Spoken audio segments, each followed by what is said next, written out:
Dear student, English language corridor में पुनः आपका एक बार स्वागत है। और आज मैं एक नए और एक बहुत ही इम्पोर्टेंट टॉपिक के साथ आपके सामने आ रहा हूँ।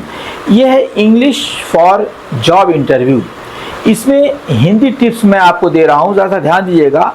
आज हम सीखेंगे कि जॉब इंटरव्यू के लिए इंग्लिश टिप्स खासकर हिंदी मीडियम स्टूडेंट के लिए है। ये देखिए ऐसा एक सबसे पहले आता है सेल्फ इंट्रोडक्शन। में होता क्या है कि हम सेल्फ इंट्रोडक्शन जब देते हैं तो बहुत ज़्यादा परेशान हो जाते हैं, बहुत ज़्यादा घबरा जाते हैं। तो सेल्फ इंट्रोडक्शन कैसे दिया जाता है? सबसे पहले अगर आपका जो भी टाइम दिया हो, गुड मॉर्निंग या गुड इवनिंग, जो भी समय हो, यहाँ पे आप इसका यूज़ कीजिएगा। जैसे यहाँ पे है good morning, my name is Rahul Sharma, I have completed my graduation in commerce from XYZ university. मैंने यहाँ पे नाम नहीं दिया है, XYZ यूनिवर्सिटी लिख दिया है, अर्थात आपको जिस यूनिवर्सिटी से आपने ग्रेजुएशन किया उसका नाम डालेंगे। I am passionate about learning new skills and contributing to the company's growth. कहता है कि मैं बहुत पैशनेट हूँ, मैं बहुत इच्छुक हूँ किसके लिए? About new learning new skills, learning new skills. मैं नई स्किल सीखना चाहता हूँ एंड कंट्रीब्यूटिंग, और कंट्रीब्यूट करना चाहता हूँ to the company's growth, company के ग्रो में मैं अपना डेवलपमेंट, अपना जो है सहयोग करना चाहता हूँ।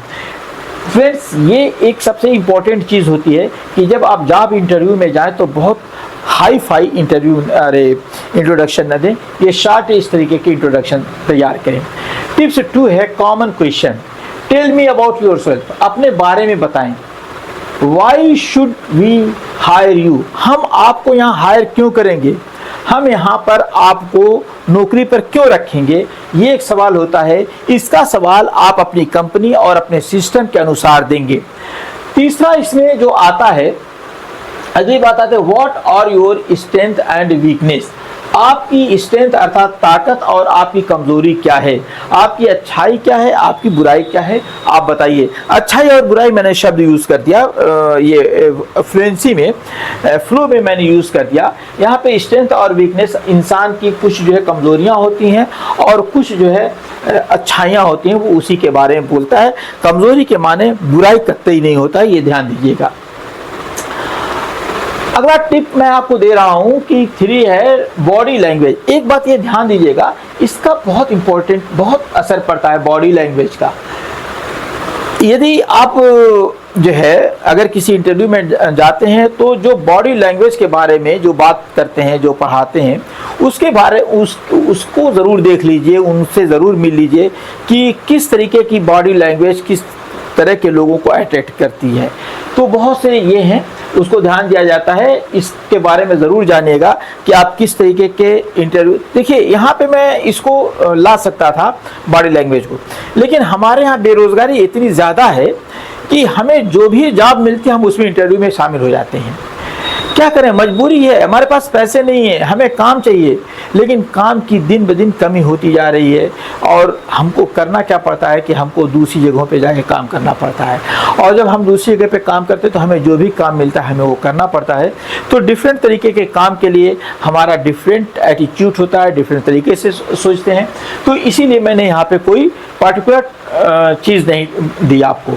आई कॉन्टेक्ट बनाए रखें, लेकिन इसमें जो इम्पोर्टेंट जो चीज़ें हैं 2-4 वो मैं बता दे रहा हूँ कि आई कांटेक्ट बनाए रखें। जब भी आप इंटरव्यू में जाएं तो इंटरव्यू लेने वाले से आप अपना आई कांटेक्ट बना के रखें।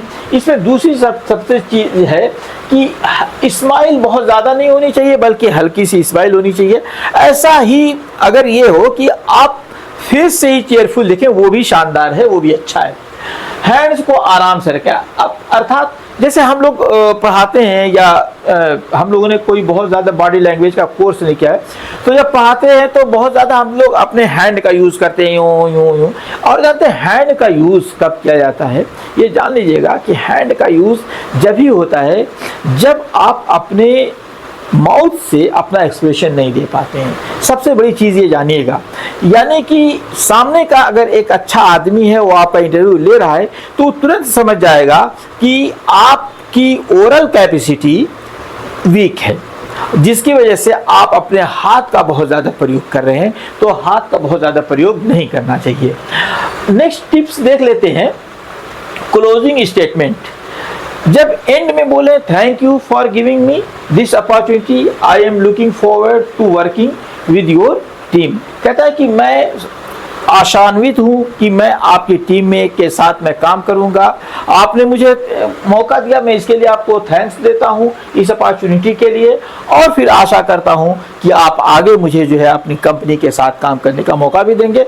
इस प्रकार के बहुत से वीडियोस आपको इंग्लिश लैंग्वेज कॉरिडोर में मिलेंगे। इंग्लिश लैंग्वेज कॉरिडोर को सब्सक्राइब कर लीजिए, लाइक कर लीजिए, बेल आइकन को दबा लीजिए, ताकि आपको तरह तरह के वीडियोस स्पोकन से रिलेटेड मिलते रहेंगे इसी तरह के एक वीडियो में। Thank you.